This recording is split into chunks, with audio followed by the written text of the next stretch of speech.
High, আজকে কিছু styling tips নিয়ে চলে এসেছি তোমাদের সামনে। Hi and well from Kolkata. দেখতেই পাচ্ছ আমি একটা গ্রিন কালারের শাড়ি পরেছি। ক্যামেরাতে এটা একটু বেশি গ্রিন লাগছে, বাট এটা একটু লাইট।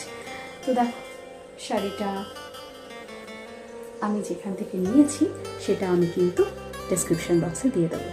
দেখো, শুধু সাজলেই তো আর ভালো লাগে না, বুঝতে হবে। সাজটাকে বোঝানোর জন্য, সাজটা শেখানোর জন্য আমি এসেছি।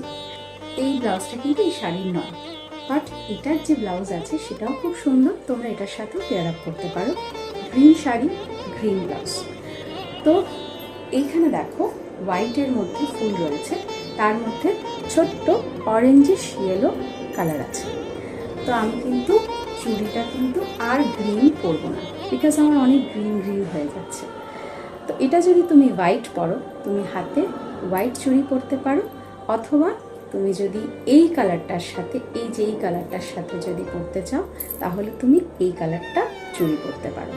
আর আমি কিন্তু এইটার সাথে ম্যাচ করেছি এই হলুদ টাইপের ইয়ারিংটা। এর মধ্যে কিন্তু গ্রিন আছে, ইয়েলোইশ আছে, অরেঞ্জিশ আছে, অনেক কিছু কালার আছে, যের জন্য কিন্তু এইটার সাথে এই স্টাইলিংটা অনেক বেশি ভালো লাগছে, অনেক বেশি ফুটেছে। আচ্ছা, তোমাদের কিন্তু আরেকটা টিপ দিই।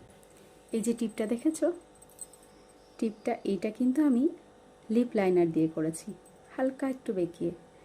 আর ওপরে এটা তোমরা টিপও দিতে পারো। আমার কাছে তখন পেলাম না, আমি আইলাইনার দিয়ে দিয়েছি। তোমাদের কেমন লাগলো অফকোর্স আমাকে লিখে জানিও। And please save this reel and share this with year friends and family.